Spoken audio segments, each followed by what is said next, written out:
This video is brought to you by patreon.com/worsttake. Get access to exclusive live streams and Discord servers, on-screen shoutouts, and early access to some videos when you join now. Help make sure that we can continue to make content like this by supporting the Patreon. Links are in the description down below.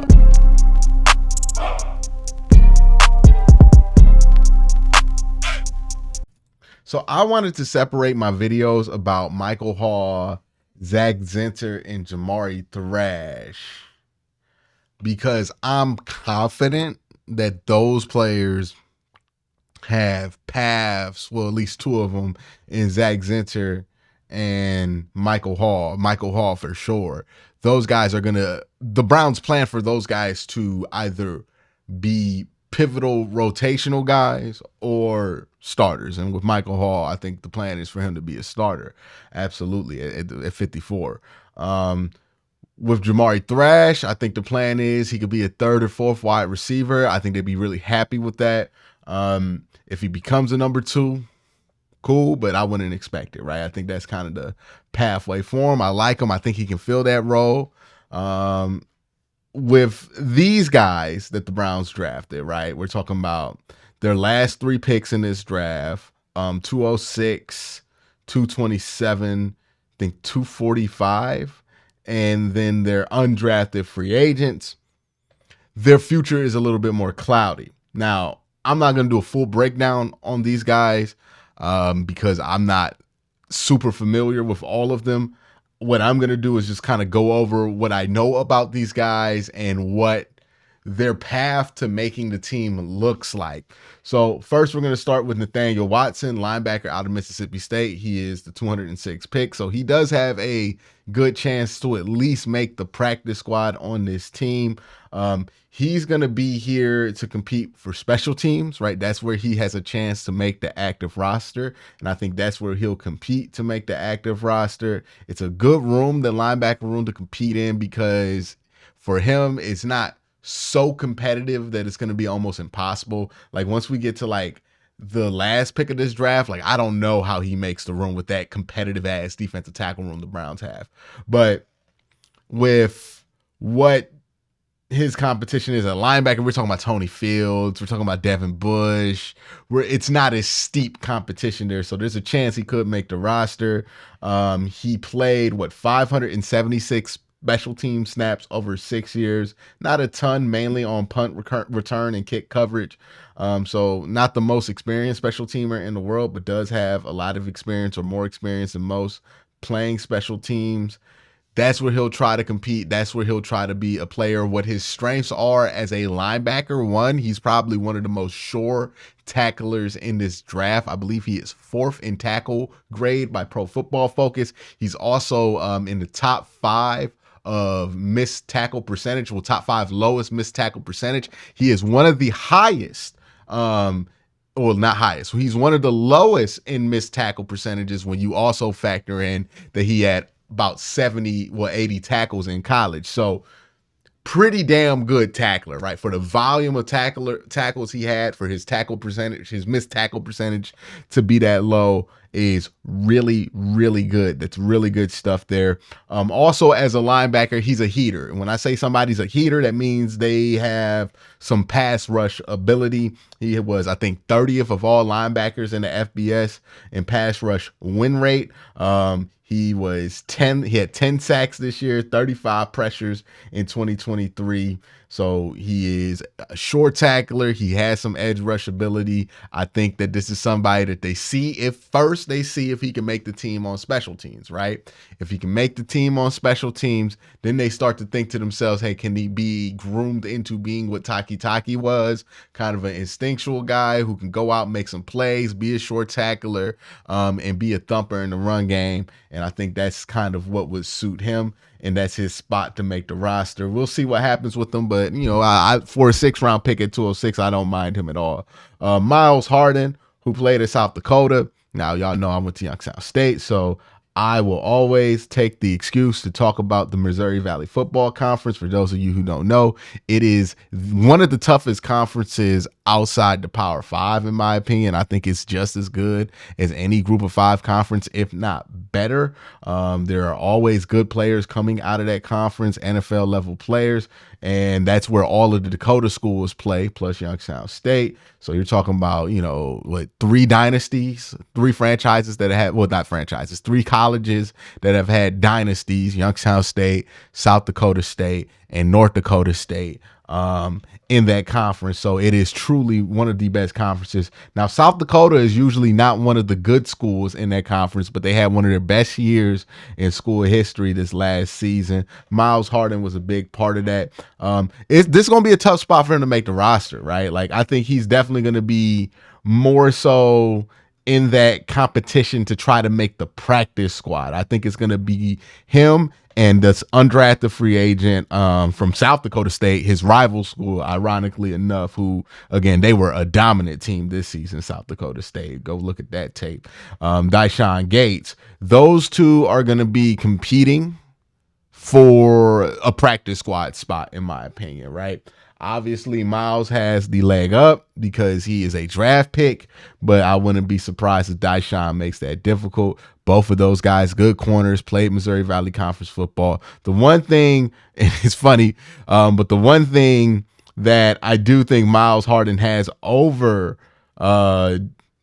his competition, Dyshawn Gates, is since Dyshawn played at South Dakota State, and South Dakota State had the best team in all of FCS football this year,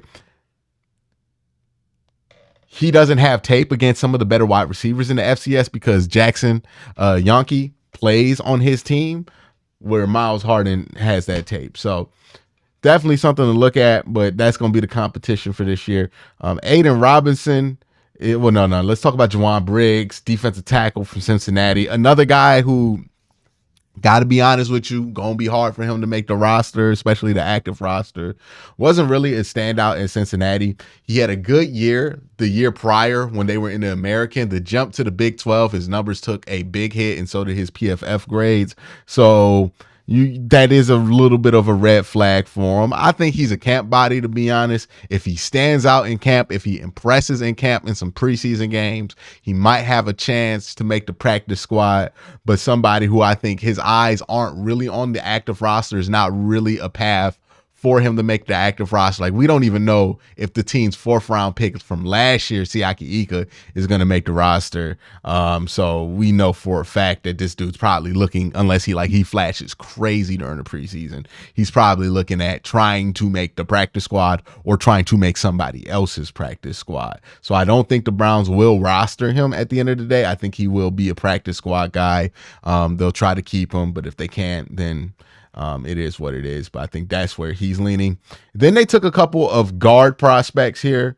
So Lorenzo Thompson from Rhode Island, offensive tackle. He was a left tackle at Rhode Island. He's not a super long a super long tackle, so he's probably going to play guard in the NFL. And then Javion Cohen, who was at the Senior Bowl. I actually liked him, pointing him out as somebody who would be a UDFA target. And I think he's somebody that the Browns see. Yes, he's an undrafted free agent, but they look at him more like a draft pick. He was like a priority undrafted free agent. He was the first one that the Browns signed to start the process. So this is definitely a priority here, Javion Cohen. Somebody who I think those two guys, Lorenzo Thompson and Javion, are battling for that practice squad spot on the offensive line at guard.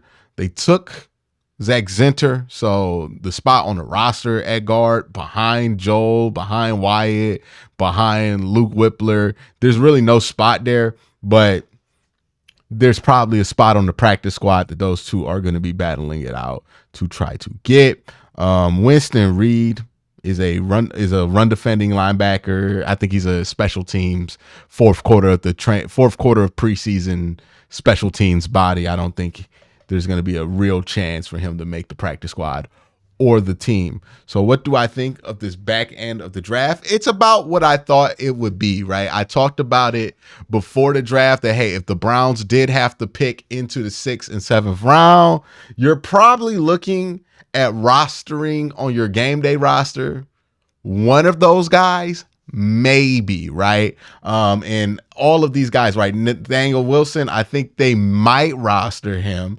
Miles Harden is going to be in a competition with some undrafted free agents to try to get a practice squad spot.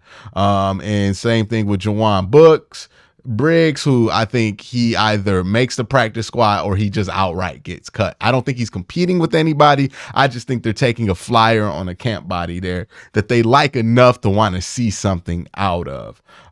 When it comes to the linebacker, I don't think Weston Reed is here to compete with Nathaniel Wilson. I think Nathaniel Wilson does have a chance to make the 53 because he can play special teams and he plays linebacker. The Browns just, if there's one spot they're not super deep at on this roster, it's linebacker. So I do think that there's an opportunity there, and the pass rushing stuff is intriguing from him. The Browns like to send their linebackers like heat-seeking missiles behind Myles Garrett, especially now that they have JOK. And there's going to be an open competition for that Will linebacker. Well, not Will, because that's JOK's spot, but for that Sam linebacker spot that Taki's no longer going to be able to occupy.